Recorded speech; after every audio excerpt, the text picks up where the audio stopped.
चौथे अध्याय में ज्ञान, कर्म, संन्यास योग का वर्णन है। वीतराग भय क्रोध मनमया माम उपाश्रितः बहवो ज्ञान कक्षा भूता मदभाव मागता।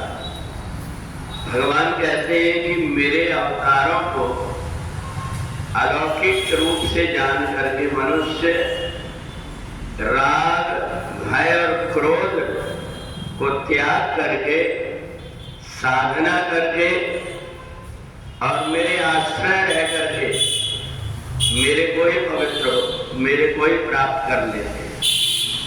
भगवान ने ज्ञान, कर्म और संन्यास, ये तीनों को हम अपने जीवन में कैसे घटित करें, कर्म के द्वारा ये बताया कि संसार में प्रत्येक व्यक्ति को जन्म लेने के बाद में कर्म करना ही पड़ता है। और जो व्यक्ति कर्म करता है उसके तीन फल होते हैं, पाप, पुण्य और मिश्रित। ये तीनों प्रकार के कर्म होते हैं। पर ज्ञान ऐसा है, ज्ञान तीनों से भी परे कर देता है व्यक्ति को। ना उसको पाप लगता है, ना पुण्य लगता है, ना मिश्रित कर्म लगता है, बल्कि वह व्यक्ति कर्म से परे हो जाता है, जिसको हम कहते हैं कि वह व्यक्ति जिसने जितेंद्रिय होकर के, इंद्रियों को अपने वश में होकर के, और जब कोई कार्य करता है तो ज्ञान और विवेक के द्वारा वो कर्म के बंधन में नहीं बनता।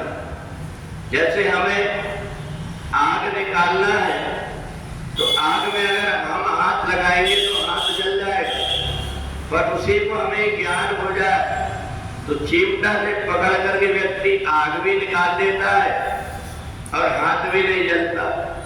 इसी प्रकार से ज्ञान परमात्मा के आश्रित होकर के, ज्ञान के सहारा से, विवेक के सहारा से संसार में रह करके हम यदि कर्म करते हैं तो कर्म करके हम और कर्म के बंधन से भी छूट जाते हैं और परमात्मा को भी प्राप्त कर लेते हैं। तो परमात्मा को प्राप्त का एक सहज सा उपाय है परमात्मा का आश्रय, परमात्मा की शरणागति ग्रहण करना।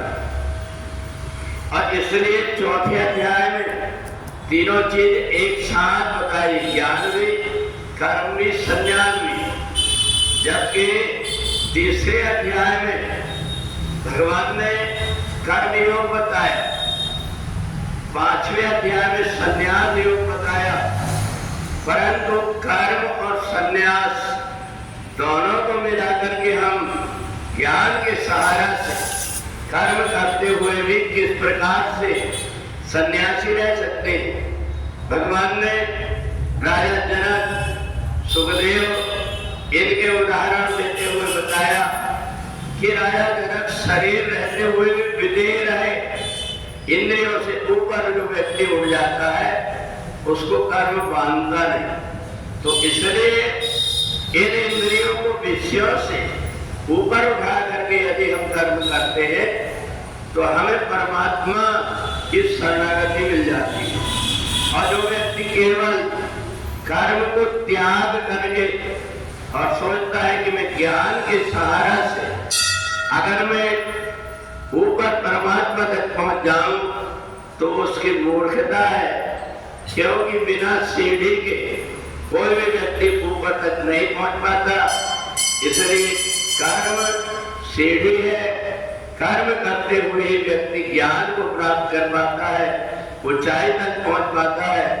तो इसलिए जो अपनी इंद्रियों को कर्म में लगा करके रखता है परंतु आसक्ति नहीं रखता, जो कुछ भी फल प्राप्त होता है वो फल को सहज में ही स्वीकार कर लेता है, क्योंकि फल लेकर के जो व्यक्ति कर्म करता है वो बंध जाता है। और कर्म की आसक्ति को त्याग करके जो व्यक्ति कर्म करता है वो ज्ञान के सहारे परमात्मा तक पहुंच जाता है। बोले वृंदावन बिहारी लाल की।